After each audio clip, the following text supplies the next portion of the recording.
os ídolos e as fobias, desvendando o coração humano. Nós precisamos entender à luz da palavra de Deus. E os cristãos modernos, eles se esqueceram desses princípios antiguíssimos que ainda continuam. Tem um curso lá no Mackenzie, é uma pós-graduação que a gente faz nessa área, tá? Vai tratar da questão do aconselhamento, tá? Que é uma área da psicologia que a psicologia secular nem conhece, nem sabe aplicar isso aí. E é impressionante, com essa sabedoria milenar da palavra de Deus, quantos estudos profundos podem ser feitos à luz da palavra de Deus e aplicáveis, tá? E são realmente, eles podem ser aferidos, como faz sentido a questão dos ídolos e das fobias do coração humano. Vou falar um pouquinho sobre isso hoje com você, com a graça de Deus, se Deus permitir. Não é um assunto muito fácil, mas eu vou tentar, com a graça de Deus, passar isso para você de uma forma compreensível, que possa aplicar na sua vida. Precisamos lembrar então, primeiro, de todas as enfermidades na sociedade moderna, existe uma, tá, que pode ser a causa mais profunda, tá, de muitas outras síndromes e muitos outros transtornos que nós sofremos no presente. Ela diz respeito aos ídolos e às fobias do nosso coração. É um princípio que precisa ser compreendido pelos cristãos modernos. Você sabe que a palavra de Deus vai fazer uma distinção de mente e coração. Precisamos fazer o self-assessment, precisamos nos autoconhecimento. Você precisa fazer uma autoanálise na sua vida e conhecer um pouquinho mais por que você age dessa forma, o que tem determinado o seu comportamento, tá, nessa área, por que você é assim, assado, quem você é e por que você é o que você é. Esse estudo mostra isso para nós. A palavra de Deus vai fazer uma distinção entre mente e coração. Por que a palavra de Deus faz essa distinção? Muitos textos interessantes. Textos clássicos, Filipenses 4 diz: a paz de Deus, que excede todo o entendimento, guardará o vosso coração e a vossa mente em Cristo Jesus. A palavra de Deus no Evangelho de Mateus nos lembra de um texto lindo que fala sobre o amor que devemos a Deus, de todo o teu coração, toda a tua alma e todo o teu entendimento, tua mente, de todas as tuas forças. Fica claro, fazendo um estudo mais exaustivo, hoje eu vou fazer um resumo do que eu passei no domingo passado, porque eu vou chegar num ponto, que é o ponto, que essa distinção em mente e coração se dá assim. Quando a palavra de Deus fala de mente e de coração, diz respeito ao seguinte: olha, mente é o termo usado, tá, para descrever os processos da mente, da razão, até termos ou chegarmos a algumas conclusões. Então o raciocínio humano, a mente, a razão que Deus nos deu, tá, é o termo muitas vezes usado, os processos, em que nós aferimos as nossas experiências, os dados, o conhecimento que nós vamos adquirindo, pegamos tudo isso dentro da nossa mente e elaboramos. E chegamos a uma conclusão. E aonde nós guardamos esta conclusão? Onde nós guardamos as nossas convicções, aquilo que nós cremos acerca de alguma coisa. Depois de aferirmos, depois de avaliarmos, depois de, né, fazer esse estudo, nós guardamos no lugar chamado coração. Então é aqui, meus queridos, que é o termo usado agora, coração, para descrever as convicções sustentadas pelas nossas conclusões, depois que o raciocínio se completou. Olha que coisa interessante. Então a mente, ela processa os fatos, as experiências, os dados, e chega a uma conclusão que é depositada no coração. E aí a gente diz que o coração é a sede de todas as nossas convicções, crenças, desejos e motivações. Só que para chegar lá, passou por um processo. Óbvio que esse órgão que bate e pulsa, ele não pensa, né? Ele não sente. O coração é uma máquina. A Bíblia usa o termo coração para referir uma área do nosso cérebro onde nós guardamos as decisões nossas, as conclusões, as convicções e as nossas crenças. Por isso que a Bíblia diz: de tudo que se deve guardar, guarda o teu coração, porque dele procedem as saídas da vida. Você é o que você é, o seu comportamento é determinado em função daquilo que você crê, das suas convicções. Falamos bastante isso no ano passado, quem estava aqui se lembra. Se uma a dona de casa, uma mãe ou qualquer pessoa, vai colocar a mão num objeto, está em cima do fogão, de repente você observa que aquele objeto está incandescente, deixou o fogão ligado. Você não precisa parar, será que eu vou pôr a minha mão? É involuntário, você rapidamente reage, porque você crê que se você colocar a mão lá, você vai queimar. Quando você retrocede de um carro que vem em alta velocidade na rua, porque você crê que você vai ser atropelado. Então, as suas crenças, as suas convicções determinam o seu comportamento. Desde o mais básico, um autorreflexo, uma atitude rápida, até as coisas mais finas, vamos dizer assim, das nossas motivações, nossos desejos. Então, as nossas crenças determinam os nossos desejos e o nosso comportamento. Porque nós desejamos determinadas coisas, porque acreditamos que elas irão nos fazer mais felizes, mais seguros, mais realizados. Então você age em função daquilo que você crê. E você, para ter crido, você teve que receber esses dados, essas informações de alguma forma. Só que aí, meu querido, que vem um grande desafio. O problema é que os nossos raciocínios podem estar errados. O problema é que o nosso raciocínio, a interpretação das nossas experiências, dos nossos dados, pode ser imperfeita. E por fim, as conclusões que você guarda no seu coração podem estar equivocadas, erradas. E é por isso que nós teremos convicções, crenças, motivações equivocadas. E o nosso comportamento também.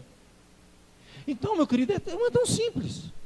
Eu vou agir, eu vou fazer, eu deixar de fazer uma coisa na minha vida em função do que eu creio. E eu creio porque passou por um processo. E esse processo pode estar certo ou pode estar errado. Isso que é uma coisa importante a gente saber. A gente tem que saber assim, olha, os dados que nos passaram, a informação que eu tive sobre aquilo está certa ou está errada. É por isso que Deus quer o quê? Quer mudar o nosso coração. Ele vai fazer uma avaliação do nosso coração e mostrar para nós, como um espelho, aqui as convicções que estão erradas, redefinindo as nossas convicções para que mude o nosso comportamento. Então, é uma luta insana, é um murro em ponta de faca, querer mudar um comportamento se você não crê que aquilo é o melhor para você.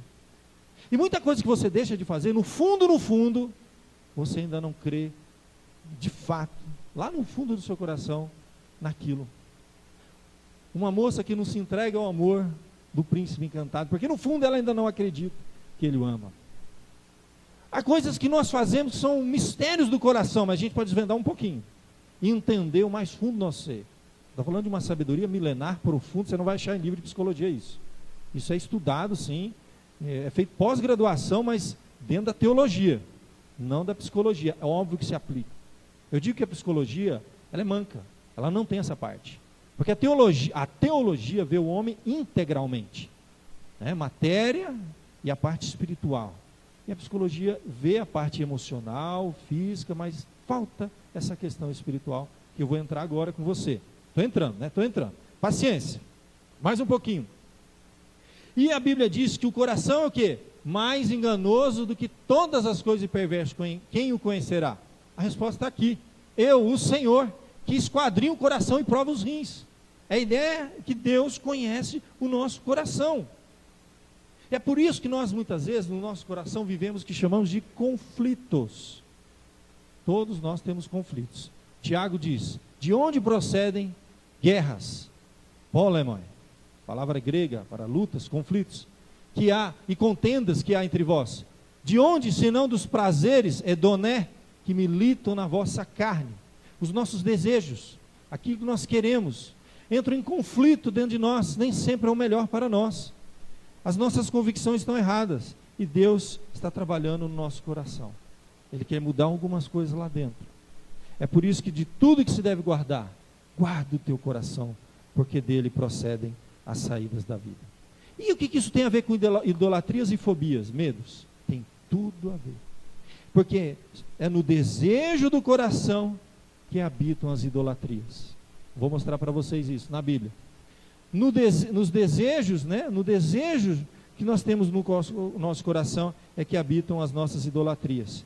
Tudo que controla os desejos do coração e nosso comportamento pode se tornar um ídolo. Tá? O que é realmente um ídolo? Ídolo, meu querido, é algo que está controlando o seu comportamento. é algo que se tornou o centro da sua vida, se tornou a coisa mais importante. Se não for Deus, é um ídolo. Qualquer coisa que controle a minha vida pode estar se tornando um ídolo.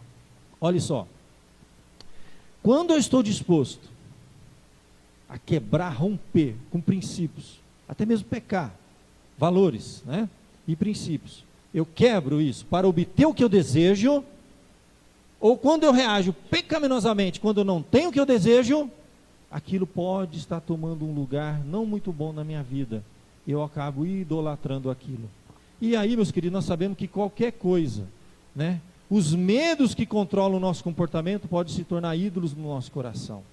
Olha que coisa interessante. O que temos medo de perder, que se tirado de nós, não terá mais sentido na nossa vida, aquilo se tornou tão importante, tão importante, tão importante, que é um ídolo. Ele controla o meu comportamento. O que eu faço, eu deixo de fazer. E aí, meus queridos, a palavra de Deus é muito clara. Qualquer coisa pode se tornar um ídolo no nosso coração.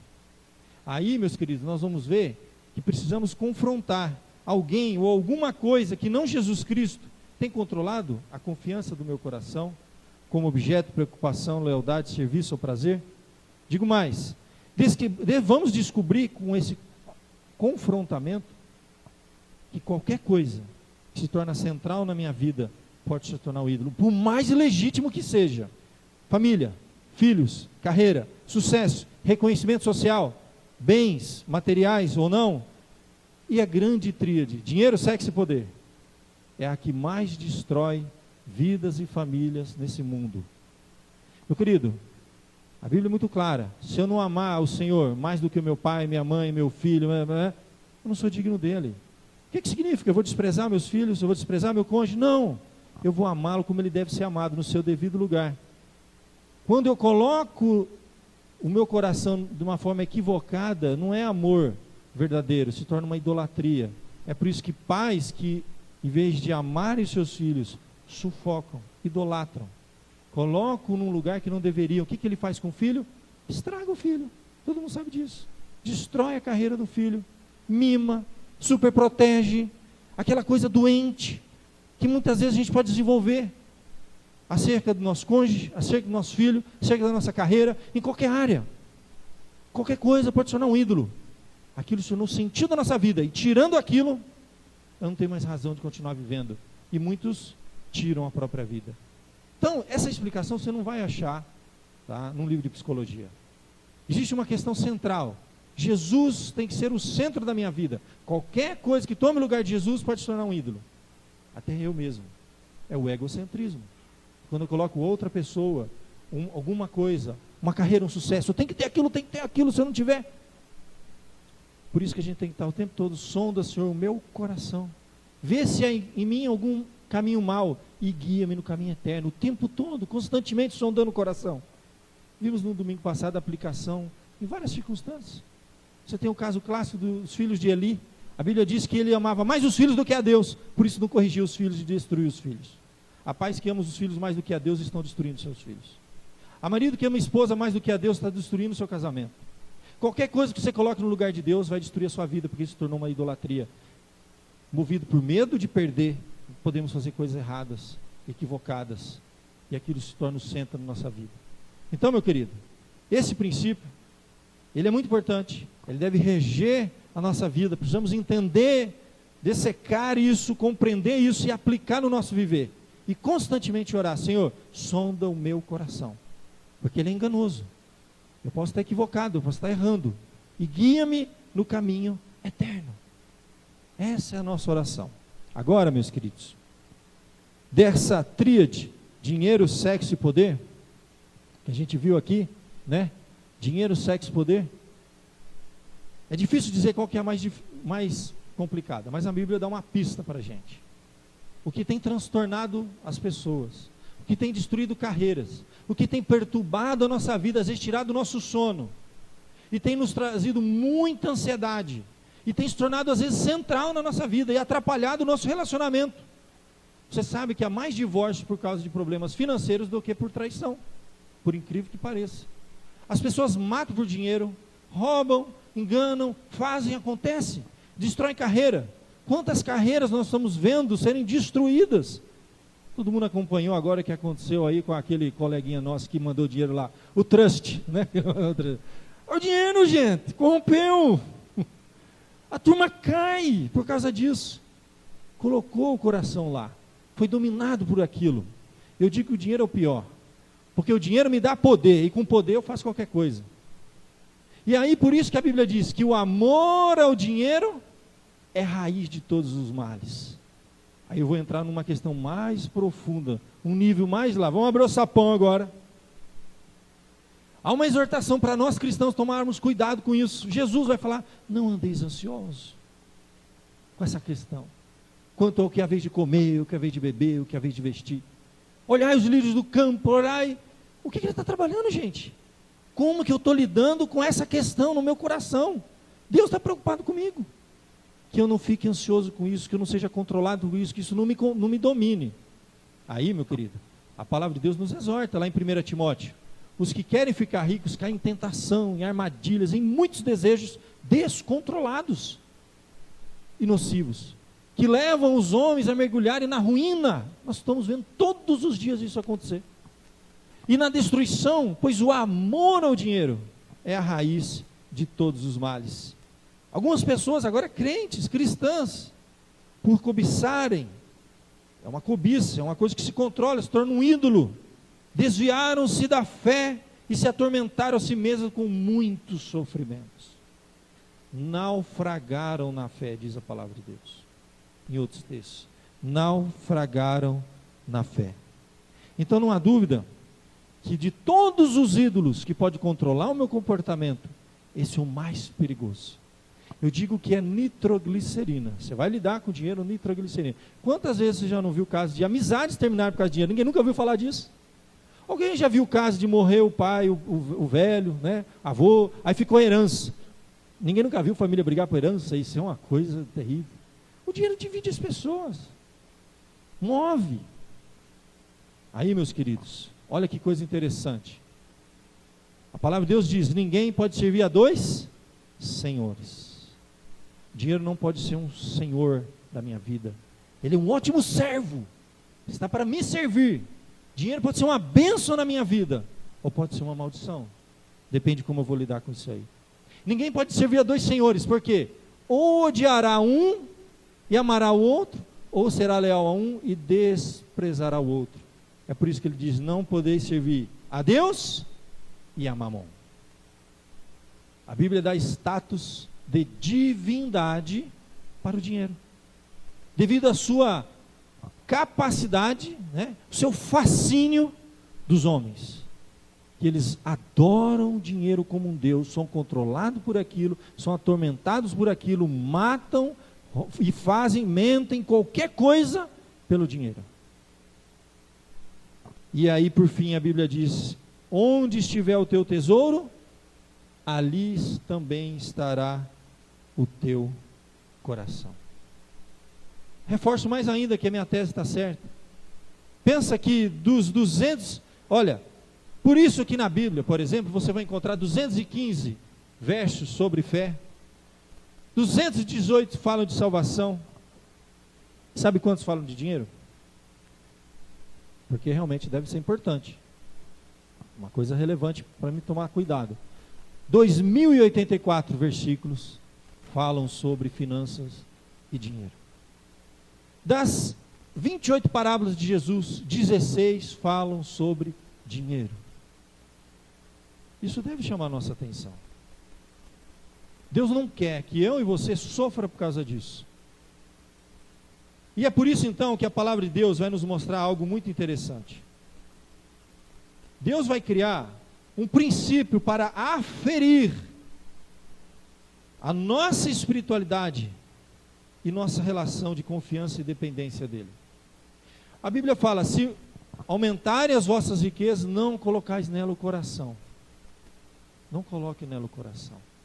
Continue confiando em Deus, que tudo nos dá para o nosso sustento. Ele sabe das nossas necessidades. Então, dinheiro é uma relação de dependência de Deus. Ele é um ótimo servo e um péssimo senhor. Ele destrói minha vida, minha fé, meu casamento, meus relacionamentos, destrói, mata, se ele for o meu senhor, o meu ídolo. Agora, se ele for o meu servo, vai ser muito bom. É uma benção. Então, Deus estabeleceu um princípio e uma prática contínua para ferir a nossa espiritualidade e nossa relação de confiança e dependência dele. Confiança e dependência dele.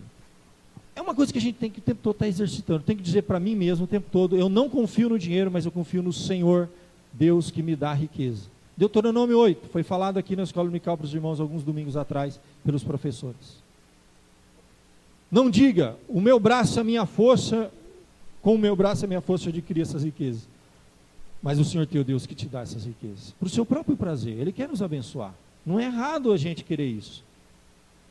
Olha só, existe uma prática de separar para Deus uma parte de tudo que eu sou e tenho, meu tempo, meus recursos, meus dons, meus talentos. Isso que revela a minha dependência e confiança no cuidado do Pai. É um exercício contínuo que eu tenho que fazer, porque eu estou lidando com nitroglicerina, algo perigoso, que destruiu muitas vidas. Então eu vou ter que estar exercitando. Sabe por que eu baseio nisso? Há estudos bem profundos que nos mostram isso. Esse princípio, ele está, sabe aonde? Está lá em Gênesis, nos primeiros capítulos da Bíblia. Quando Deus criou o homem, olha que coisa profunda, vamos falar da origem. Quando Deus criou o homem, qual foi a origem dessa prática? De separar e ofertar, oferecer, sacrificar para Deus. A primeira atividade do homem na terra foi cultivar e guardar. Deus colocou o homem no jardim e falou assim: você vai cultivar e guardar. Cultivar e guardar. E o homem poderia usufruir do fruto daquele trabalho. Vamos entender o que é isso. Então ele está cultivando e guardando. Tudo que a gente faz na vida se restringe a duas coisas: a gente produz, cultiva e preserva. Cultiva, produz, produção intelectual, produção manual e preserva. Esse é o trabalho. O homem lá, ele vai regar, ele vai plantar, vai nascer, vai dar fruto e ele vai comer do fruto do seu trabalho, ele vai comer. Mas aí vai chegar de repente, Deus vai dizer o seguinte: olha, você vai regar todo o jardim, você vai regar todo o jardim, mas desta árvore do conhecimento do bem e do mal você não vai comer nem tocar. É a parte separada para Deus, por incrível que pareça. Estudos mais profundos de teologia mostram que ali era um ato de obediência, dependência, confiança, que Deus iria sustentá-lo.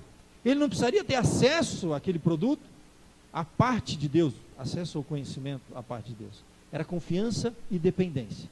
Então aí, meu querido, acontece uma coisa muito interessante. De toda árvore do jardim comerás livremente, mas da árvore do conhecimento do bem e do mal não comerás. A ideia de que o homem não toca numa parte para Deus é um exercício. E esse princípio, meu querido, vai se desenvolver em toda a Bíblia. Vai tomando forma, vai ficando assim cada vez mais claro e evidente que é um exercício espiritual, é um ato de fé, é um ato de dependência e de confiança em todos os textos que falam sobre isso. Por trás disso, você vai descobrir o seguinte: Deus não está interessado em meu dinheiro, em meus recursos. Ele chega e diz: ó, meu é a prata e o ouro, o mundo e tudo que nele habita. Deus não precisa disso. Mas aí, meu querido, ele vai mostrar na palavra de Deus em textos lindos, como daquela viúva que foi lá e ofertou aquelas 2 moedas, e Jesus estava mostrando, ela deu mais que todos os outros. Esse princípio vai se desenvolver ao longo da Bíblia, de forma extraordinária. O problema é que esse tema, quando nós entramos nesse tema, nós já temos um pré-conceito. Eu tenho, e tinha, muita dificuldade com esse tema, antes de conhecer a palavra de Deus mais profundamente. Porque quando a gente fala dessa relação, tá, nossa, com Deus, e a questão de finanças, igreja, a gente vai lembrar do quê? Isso aqui, ó. A Bíblia ensina isso aqui em algum lugar. A Bíblia ensina os 7 pilares da prosperidade. Deus promete que eu vou ter jatinho, mansão, lancha e carros importados. Rapaz, tem uma BMW, um Porsche e uma Mercedes, e muito dinheiro. Logo na nossa mente vem isso aqui, que é a difamada, terrível teologia da prosperidade, que desvirtuou um dos princípios mais elementares da espiritualidade cristã, que a nossa relação de confiança e dependência de Deus. Matou na raiz. Nós temos a ojeriza desse assunto. E as campanhas sendo feitas na televisão, e um monte de coisa, só se fala tudo trocado. É como se fosse um negócio com Deus. Eu vou dar tanto e vou receber o dobro, e eles confundem tudo. Meu querido, eu não tenho dúvida. Isso aqui está simplesmente cumprindo profecias antiguíssimas. A palavra de Deus nos diz que quando Deus envia o Espírito da verdade e ele é rejeitado pelo homem, ele manda o Espírito do erro. É assim que funciona. A palavra de Deus nos diz que, assim como haviam falsos profetas no passado, haverão falsos mestres no meio de vós, no meio do povo. E farão comércio de vós com palavras fictícias, e enganarão a muitos. Palavra fictícias no grego é plastos, é a ideia de moldar, falar o que a pessoa quer ouvir. Então o evangelho verdadeiro, genuíno, o simples evangelho de nosso Senhor Jesus Cristo foi pregado, a pessoa rejeita. Ele não resolve os meus problemas imediatos. Aí vem o falso evangelho, venha para cá que eu vou resolver seus problemas imediatos. Falsos mestres, com palavras fictícias, enganando as pessoas. E as pessoas estão caindo. Quando nós vemos isso, meu querido, você tem que apagar da sua mente essa ideia.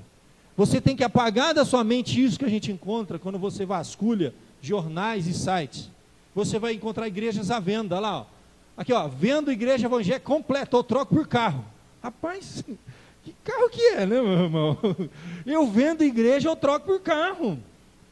Rapaz, se você abrir lá o Mercado Livre, o que tem de igreja para vender? Vendo igreja.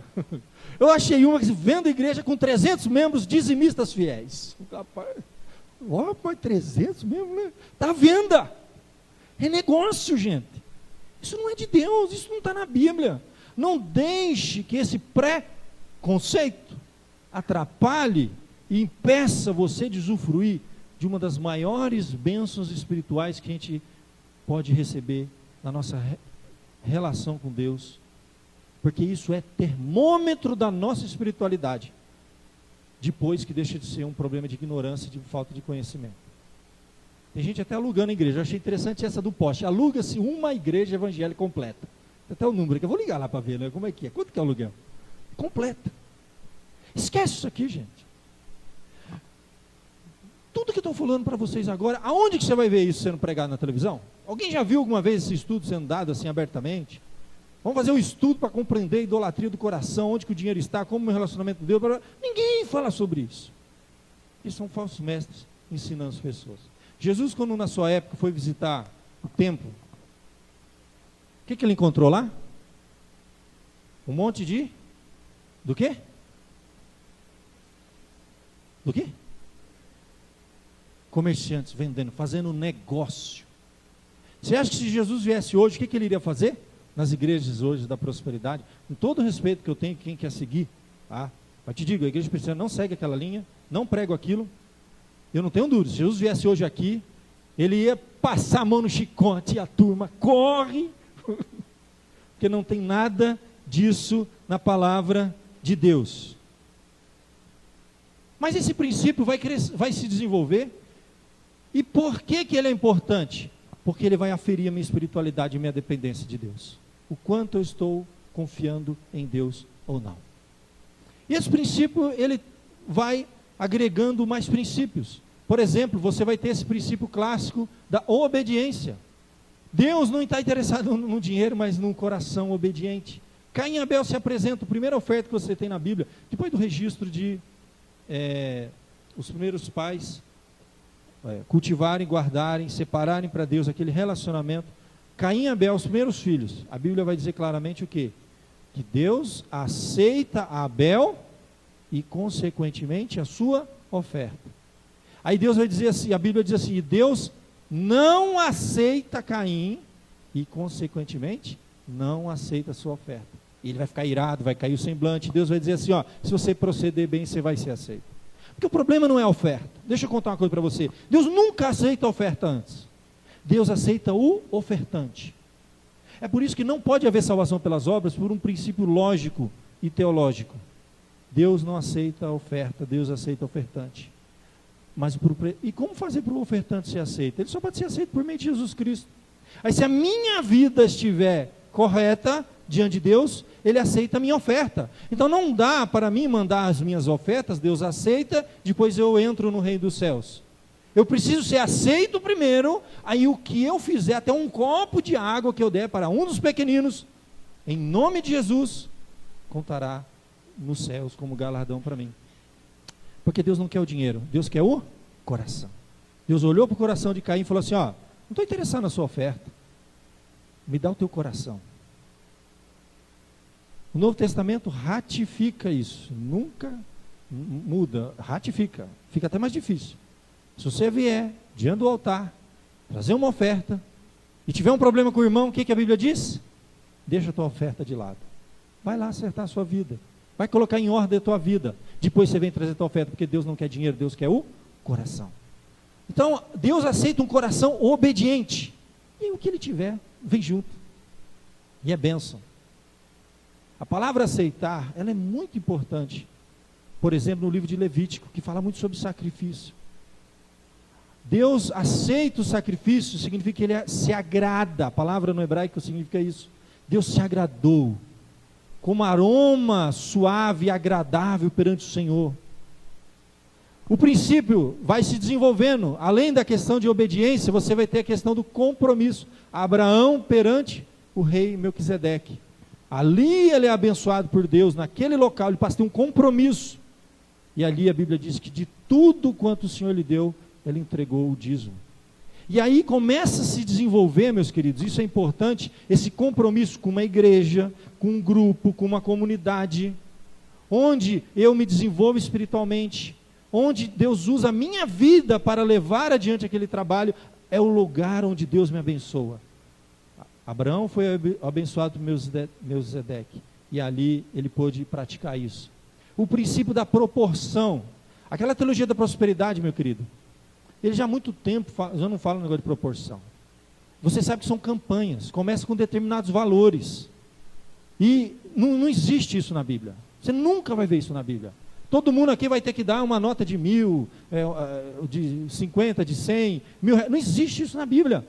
Deus é justo, e Ele fala de questão proporcional, é uma parte, uma proporção, como um ato de fé, de confiança, um exercício da minha espiritualidade, para o tempo todo eu estar dizendo para o dinheiro que ele não é o meu Deus, mas o Senhor é o meu Deus, eu dependo dEle, e Ele vai me sustentar.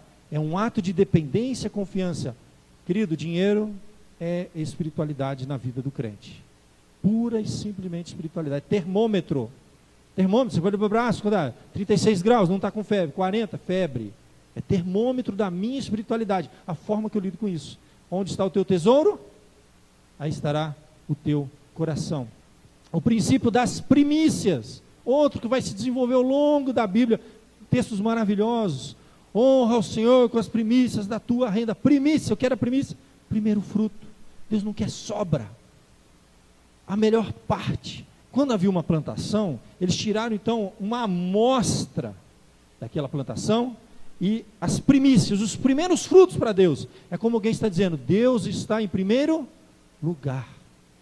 É isso que acontece na minha vida, na sua vida, quando nós nos consagramos a Deus, em todas as áreas, quando eu dou parte do meu tempo para Deus, dos meus dons, dos meus talentos, e principalmente por quê? Porque isso é nitroglicerina, um ídolo poderoso, o amor é dinheiro, a raiz de todos os males, e Deus quer trabalhar na minha e na sua vida, para compreendermos esse princípio.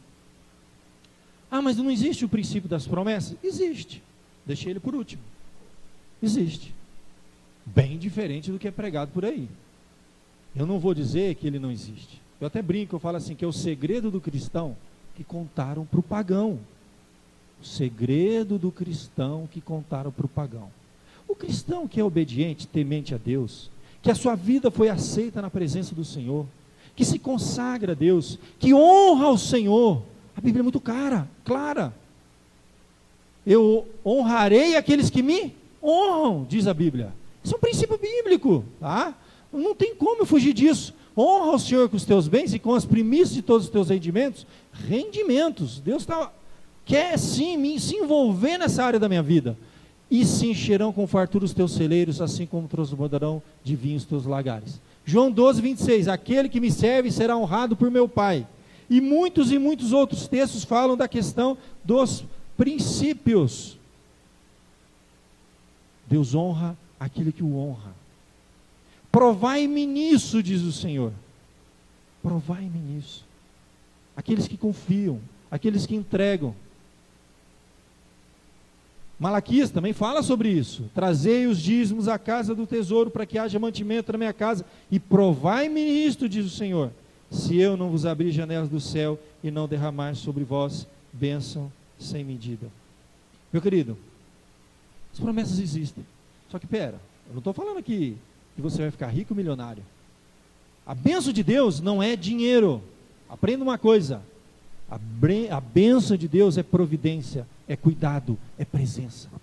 Até porque tem coisa que o dinheiro não pode comprar. São essas coisas que o dinheiro não pode comprar, só os filhos de Deus experimentam. Na privação eu experimento a providência, o cuidado de Deus, não é na riqueza. No meu exercício de dependência e de confiança, quando nesse meu ato de ofertar ao Senhor, eu estou declarando uma declaração de fé, eu sei que isso vai fazer falta para mim, porque Davi, quando foi consagrar a Deus, quiseram dar, leva os meus bois aqui, para você fazer o sacrifício. Falou, não, como que eu vou oferecer alguma coisa a Deus que não custe nada para mim? É um princípio para a gente pensar. Só que aí, meus queridos, que eu tenho que dizer para vocês, existem bênçãos que o dinheiro não pode comprar. Mas não é por causa de que eu faço oferta, porque eu tenho uma vida de obediência, eu tenho compromisso com Deus, eu honro a Deus, e a Bíblia é muito clara, aquele que me honra, eu honrarei, é princípio. Provai e vede que o Senhor é bom, bem-aventurado o homem que nele confia. O ato meu de ofertar, eu estou dizendo assim, eu confio mais em Deus do que no dinheiro. Isso é bíblico, isso se aplica à minha vida. Aí eu posso lembrar, meus queridos, de Provérbios, que melhora um pouco, havendo temor do Senhor, do que grande tesouro onde há quietação. Melhor um prato de hortaliça onde há amor, do que um boi cevado e com ele o ódio. A bênção que o dinheiro não pode comprar. Provai e vede que o Senhor é bom, bem-aventurado o homem que nele confie.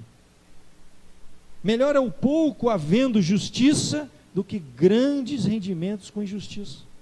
Não estou falando de quantidade de dinheiro e de riqueza que Deus pode nos dar, e eventualmente derrama na vida de um dos seus filhos, aqui e acolá, não há problema nenhum com isso. Deus manda prosperidade, não é pecado isso, não é pecado eu orar, mas olhe, sempre lembre desse princípio, coloque diante de Deus a sua oração, fala, Senhor, som do meu coração, vê se há em mim algum mau caminho e guia-me no caminho eterno. Exercite esse ato de fé constante que Deus criou lá no Jardim do Éden. Muitas pessoas falam, essa prática faz parte do imposto de renda do povo de Israel, das leis civis do povo de Israel. Isso é um princípio de hermenêutica básico, tá? Se você tem princípios que antecedem a criação do Estado de Israel e das leis civis de Israel, esse princípio continua valendo. Ele existia antes de Israel e continua existindo depois. Jesus não aboliu isso, ele ratificou. Ele vai chegar para os fariseus hipócritas, vai dizer, porque vocês dão dízimo até do coinho, do hortelã. Como é que dá dízimo do hortelã? Conta 10 folhinhas, uma para Deus. Eles eram tão legalistas, mas aí Jesus diz assim, mas vocês estão negligenciando aquelas outras partes da lei, justiça, misericórdia. Aí ele termina dizendo, devias fazer estas coisas sem omitir aquela. Omissão. É um princípio bíblico, que eu posso estar quebrando. Isso não vai fazer bem para a minha espiritualidade. Eu posso estar no ato do meu exercício contínuo, o tempo todo dizendo, eu não confio em Deus, vai faltar. Não, esse mês não dá, Senhor, me desculpe. Senhor, eu não confio em Deus, vai faltar. É isso que nós fazemos quando nós rompemos com esse princípio, que está lá na criação do Jardim do Éden, e corremos o grande risco de devagarzinho esse ídolo crescer no nosso coração, e eu confiar mais nos meus recursos, na minha capacidade, no meu braço, como diz Deuteronômio 8, não diga que o teu braço e a tua força adquiriram coisas, porque é Deus que te dá. Qual o exemplo mais clássico que a gente tem na Bíblia? A viúva pobre, texto lindo, extraordinário, assentado diante do gasofilaço. Poucas vezes a Bíblia diz que Jesus se assentou. Como mestre naquela época, ele se assentava no Sermão do Monte, era comum, não era em pé, viu? Ele se assentava. Momentos de muita atenção, Jesus se assenta. E a Bíblia diz que ele se assentava diante do gasofilaço. E a Bíblia fala assim, e observava como, não era questão de quantidade, as motivações, o que estava no coração de cada um, o exercício de uma espiritualidade que caminha com a humanidade desde a criação do primeiro homem na face da terra. E esse ato que vai permanecer com o homem até o último dia dele aqui, de dependência e de confiança, de declaração de fé. Jesus observava como o povo lançava ali o dinheiro. E ele observou que muitos davam o que sobrava. Meu querido, se eu for ofertar a Deus só o que sobra nessa crise, vai sobrar quando? Quando? Não existe isso. Jesus não quer sobra, primícia, porque isso tem a ver com a minha espiritualidade, com o termômetro do meu coração. E naquele momento ele olha, muitos ricos depositavam grandes quantias, vindo porém uma viúva pobre. Nós não estamos falando de quantidade, nós estamos falando de uma coisa mais profunda no coração. Depositou 2 moedas, correspondentes a 1 quadrante, equivaleria hoje ao preço de 2 pãezinhos franceses. Quanto que custa um pãozinho francês em média? Alguém sabe dizer? Porque antes era agora é por quilo, né? Antigamente era por preço. Quanto custa um pãozinho francês? Uns 50 centavos? Uns 25 centavos, 50 centavos, depende do pão, né? Tem umas padarias, uns pãozinhos. Vamos dizer que ela tinha lá em mãos o almoço e o jantar. E naquele dia, ela fez jejum. O que está em jogo aqui, meu querido, não é quantidade. Porque tem um princípio que não é o quanto eu dou, é o quanto sobra que Deus está interessado. Você vai descobrir isso. Porque o quanto aquilo custou para mim, é o quanto realmente, diante de Deus, Jesus observou. Você está vendo esse monte de dinheiro que está sendo dado? Aquela viúva que deu 2 moedas, deu mais do que todos eles. Então esse princípio, meu querido, não serve para a teologia da prosperidade. Você já viu alguém pregar a viúva pobre na teologia da prosperidade? Porque que teólogo da prosperidade vai querer 2 moedas? O que ele vai fazer com isso? Não, o que está em jogo não é dinheiro, é fidelidade, dependência, exercício de uma espiritualidade, um ato de fé, uma declaração da minha confiança e dependência de Deus, contínua ao longo da minha vida. E aí o que vai acontecer? Ele vai chamar os discípulos e vai dizer bem assim para os discípulos: você está vendo aquela viúva ali?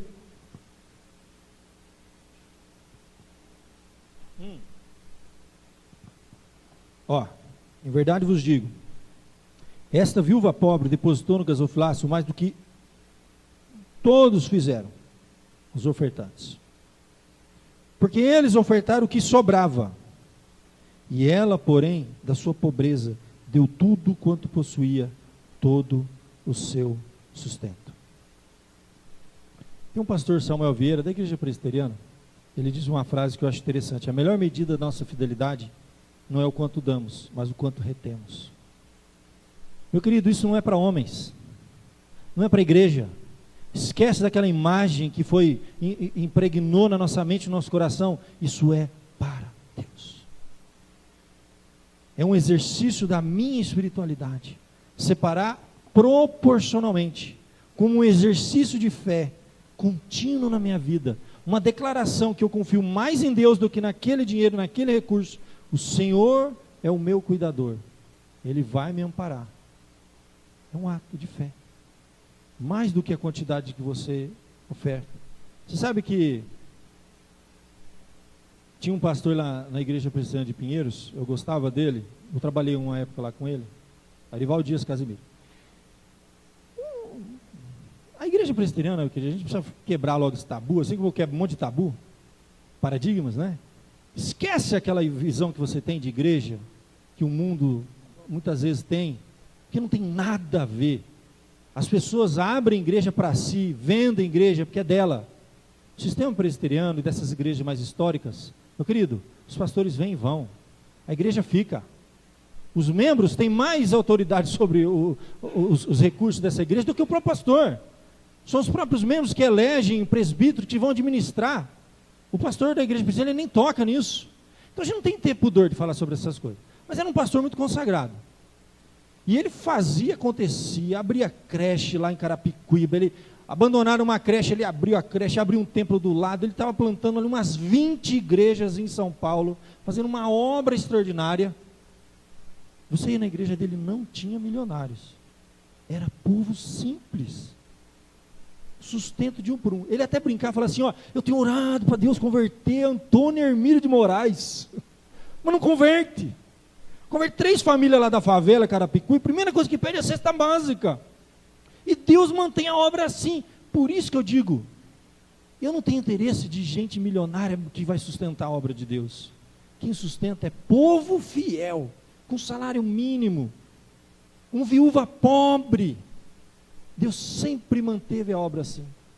Quando eu mudei lá para onde eu estou morando hoje, contei de manhã, vou repetir rapidinho. Aquele candidato a prefeito que é mais rico aqui da cidade, alguém sabe o nome dele? Hã? É isso aí, eu não vou falar no microfone para ninguém ouvir, de verdade. Eu mudei e ele tem muitas casas aqui, ele estava reformando um casarão dele aí, e durante a reforma ele foi morar num dos apartamentos, que deve ter um monte aí, né? Que era vizinho do meu. Aí eu, nossa, Deus que me mandou aqui para ele se converter, né?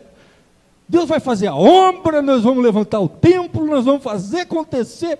Rapaz, ele ficou um mês lá, terminou a reforma, foi embora, nada de se converter. Orei, evangelizei, não era da vontade de Deus. Aí eu volto para cá, e a obra continua sendo sustentada há 12 anos, por crentes, como eu e você, que não são milionários, mas são fiéis, e sustentam há 12 anos esse trabalho. Não precisamos depender de gente milionária, mas da fidelidade, da confiança, da dependência que cada um de nós devemos ter de Deus. É isso que Ele está interessado. A medida da nossa fidelidade não é o que damos, mas o que retemos. Meu querido, para a gente fechar aqui a noite, nossas crises podem surgir devido aos nossos ídolos e fobias do coração. Precisamos confrontar. Quais são os seus medos? Você tem um medo de passar privação, por isso você não se consagra a Deus? Sonde isso, pode ser um ídolo. Confronte esse ídolo e peça ajuda para confiar no Senhor. Ajuda-me na minha pouca fé. Isso é ato de dependência, é pura espiritualidade. Deus não está interessado em nosso dinheiro, Deus está interessado em nosso coração, gente. Aquilo que consagramos, devemos fazer como ao Senhor, não aos homens. Não se preocupe com essa perspectiva de homens. Os homens que administram vão prestar conta a Deus. O que você tem que prestar conta a Deus é da sua vida com Ele. Todos os períodos da nossa vida serão difíceis para nos consagrarmos a Deus e na obra dele. Toda época. Não tem jeito. Vai depender do meu compromisso, não da circunstância. Porque eu vou falar, eu me lembro quando eu converti, eu era adolescente, solteiro. Rapaz, é complicado. Comecei a trabalhar, ganhava um salário mínimo, mas separar a parte, não sobrava nada. Pagava nem a gasolina da minha motinha. Aí depois, você começa a namorar, tem que ir no cinema, tem que dar presente, não dá. Aí depois, você fica noivo, rapaz, ficou noivo, complicou, hein? Começa a guardar dinheiro, aí a noiva já começa a pensar no vestido, e tem que juntar dinheiro, não dá, Senhor, essa verdade. Depois eu vou estabilizar, vai dar. Aí depois, você vai casar, rapaz, agora eu vou ser um fiel, vou consagrar minha vida, meu tempo, na obra de Deus, minhas ofertas, agora eu vou. Rapaz, começa a vir as contas, começa a vir um monte de coisa, geladeira quebra, fogão, tem problema de tudo quanto, não dá. Rapaz, depois fica grávida a mulher, rapaz, vem filho.